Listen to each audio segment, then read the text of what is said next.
Greetings, dear viewer, it is absolutely not my pleasure to present to you the worst sound effect in classic Doctor Who.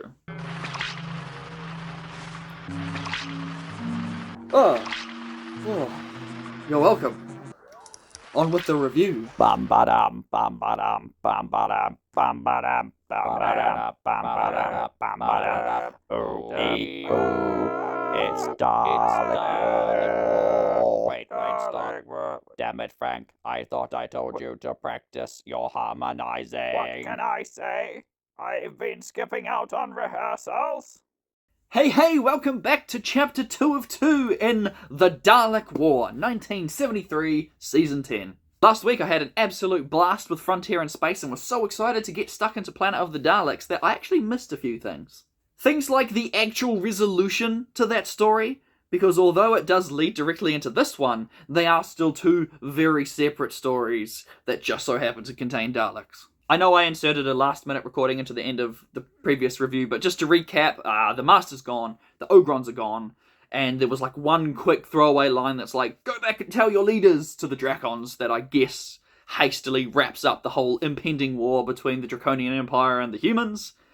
A bit sloppy, if I'm being honest, but I was just excited to see where this goes. But yeah, really two very distinct stories that are just linked with that Dalek reveal at the end of the previous one.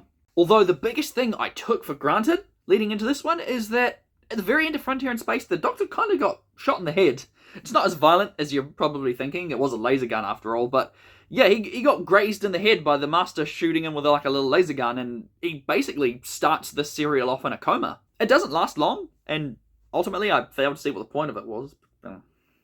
Anyway, the story this time around is there's yet another Dalek research centre set up on this alien world, and they obviously need to be stopped. Can't let the Daleks go around researching things whenever they want. It could be chaos. Also, there's a group of Thals, you know, the native people of Skaro before the Daleks took over. They made the journey to this planet as well in an effort to stop the Daleks. The creatures native to this planet are invisible. The plants squirt at you. If you get any of the squirt juice on you, you pretty much turn into fungus. Are you keeping up with all this? Yes, it does borrow heavily from William Hartnell's The Daleks Master Plan.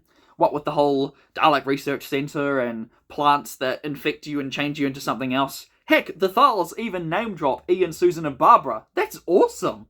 I know I said it last week, and probably in this video as well, but to me this really is a more fully realised master plan. I won't go as in-depth on the storyline as I have in other Season 10 serials, because one, it's very reminiscent of other Dalek stories, and two, you should definitely watch this one.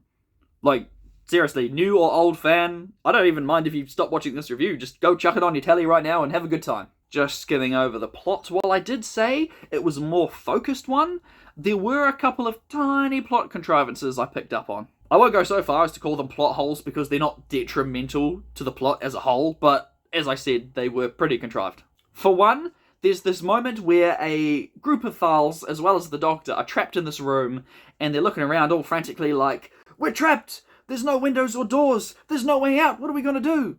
So they devise this ridiculous, intricate means of escape, and right before they do, the Doctor goes over to a little window shaft and has a little peek out, like, excuse me?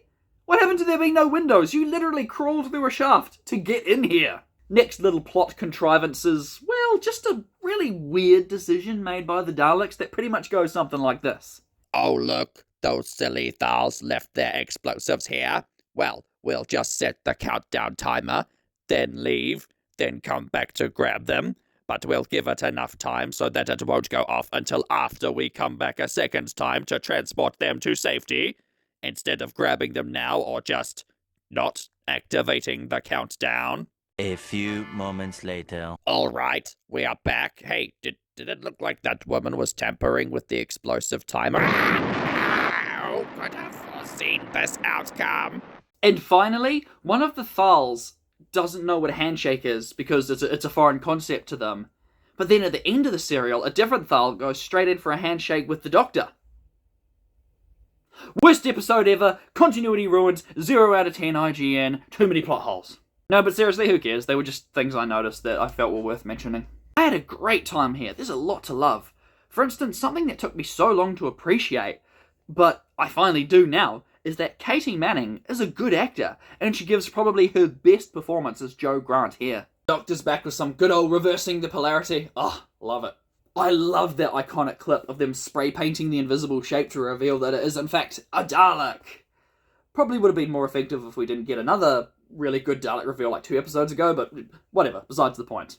Also, this has to include one of my absolute favourite cliffhangers, hands down, that was perfectly utilised in the DVD trailer. Somewhere on this planet there are 10,000 Daleks.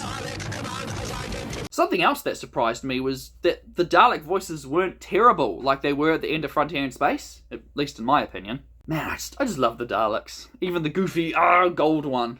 I am an abomination of creation. Also, their big weakness in this one is extreme cold. The opposite to the Ice Warriors. Cool. Oh, speaking of the Ice Warriors, this is 100% the same voice as one of the Ice Warriors in a previous serial right here. Take him to the Daleks. It's weird because Wikipedia normally has a dedicated segment for each serial focusing on returning cast members, but there was nothing here on an Ice Warrior voice actor.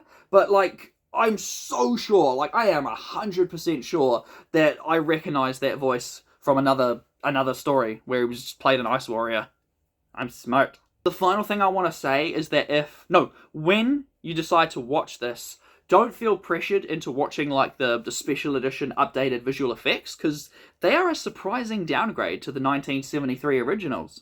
Aside from the green screen deposit shots, all the new replaced effects just lack charm and don't actually look any better. And that's the freaking broccoli.